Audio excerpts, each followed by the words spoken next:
Welcome guys, I am Sanna Khan. Welcome to my channel.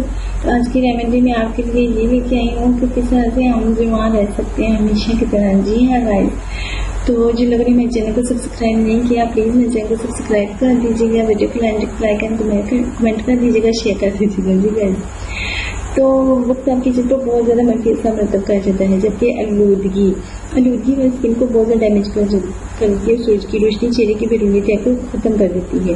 जैसे हमारी बैरूनी तय ख़त्म होती है गाइस, उस वक्त हमारी स्किन जो है बहुत ज़्यादा डैमेज हो जाती है और हमें जल्द बूढ़ी कर देने का सबब बनती है।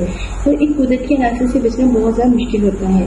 उम्र बढ़ने से जल्द लचकना शुरू हो जाती है, जल्द बिल्कुल ख़त्म होना शुरू हो जाती है, डैमेज हो जाती है। और अगर इसकी मुनासिब केयर ना की जाए तो इससे आपकी स्किन जो है वो खुश्क हो जाएगी, ड्राई स्किन हो जाएगी और उम्र बहुत ज़्यादा लगनी शुरू हो जाएगी। जी गाइस, तो इसलिए आपको अपनी स्किन की केयर करते रहना चाहिए। तो गाइस, मैं आपका ज़्यादा टाइम नहीं लूँगी, जबकि ये मर्दों में आमतौर पर और औरतों में ख़ास तौर पर ये अलामात पाई जाती हैं कि औरतें चाहती हैं कि हम मर्दों से बहुत ज़्यादा खूबसूरत नजर आए, तो अपनी स्किन पे बहुत ज़्यादा महंगी क्रीमें लगाती रहती हैं, हमारी एज कम नज़र आए, हम बहुत ज़्यादा खूबसूरत नजर आए।